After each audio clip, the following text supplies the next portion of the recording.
What's up, guys? Melbourne NFT here, and today we're talking about the second class advancements coming to CLM Season 3. And honestly, these classes look way crazier than I expected, because this doesn't feel like a simple skill update anymore. Now every class actually feels like it has its own identity. Some classes look built for non-stop PvP pressure, some look terrifying in large battles, and some honestly look like they were designed just to make players rage. So today, we're gonna focus only on the new second classes. Which ones look the strongest? Which ones look the scariest? And which classes might completely change the future CLM meta? So alright guys, let's begin!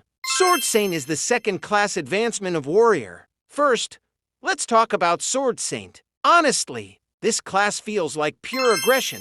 The official preview describes them as masters of relentless close-range combat. And honestly, that sounds dangerous already. This feels like the kind of class that sticks to you, non-stop, and never lets you breathe. Especially later on, when players get faster cooldowns, stronger gear, and better attack speed. I honestly feel like Sword Saint could become one of the most oppressive melee classes in PvP. Not because they're tanky, but because they constantly pressure enemies. And once strong players fully optimize this class, yeah, this thing could become scary. Paladin is the second class advancement of Knight. Now Paladin honestly feels terrifying in a completely different way, because this doesn't feel like a normal tank anymore. This feels like the type of class that becomes a huge problem if you ignore it. The official preview talks about frontline protection, sturdy defense, and disciplined combat.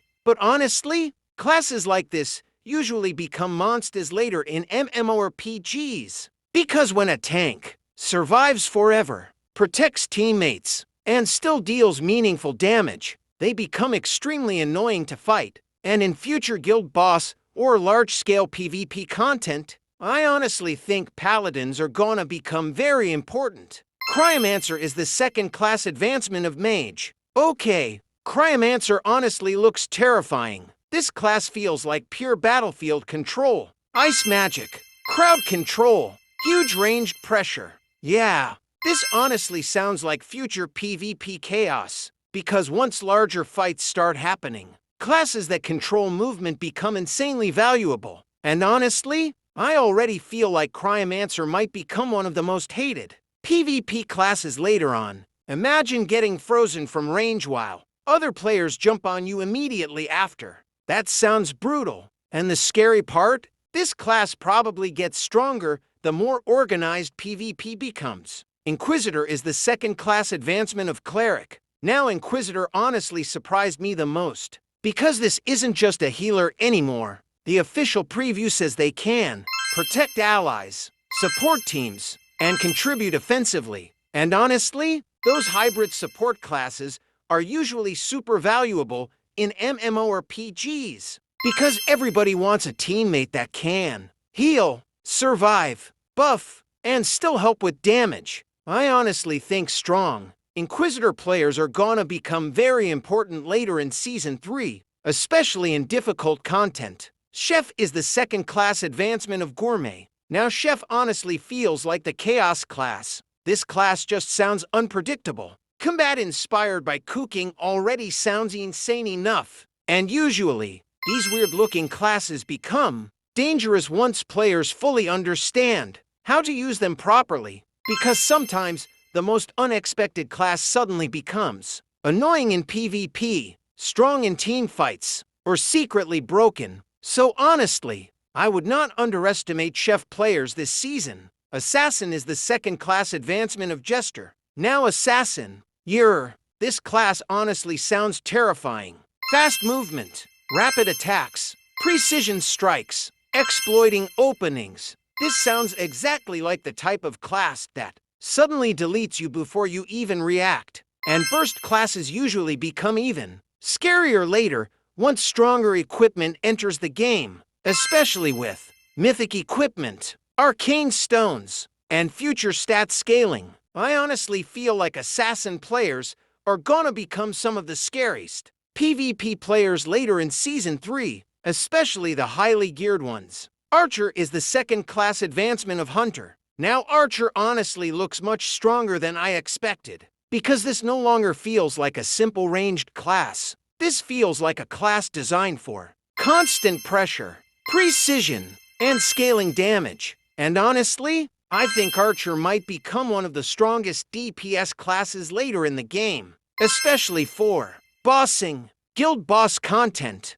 and extended PvP fights, because consistent ranged damage becomes insanely valuable in endgame content. And once players fully optimize builds, yeah, archers could become absolute monsters. But honestly, guys, the craziest thing about all these second classes is that the future meta still feels unpredictable. Because once arcane stones, mythic equipment, level 120, and future guild content fully arrive, these classes could evolve into completely different monsters later on. And honestly, that unpredictability makes Season 3 way more exciting, because now class choice actually feels important. But now I want to hear from you guys. Which second class honestly looks the strongest to you right now? And which one looks the most terrifying in PvP? Because personally, I feel like Cryomancer, Assassin, and Paladin have huge potential to dominate certain parts of the game later on. But honestly, and I'll see you guys in the next CLM adventure. The real meta probably hasn't even started yet. But alright guys, that's gonna be it for today's video. Honestly, I think these second classes are gonna completely change how CLM feels moving forward. And for the first time in a while, the future meta actually feels exciting and unpredictable. If you enjoyed the video, don't forget to like, subscribe, and share it with other CLM players. This has been Melbin NFT.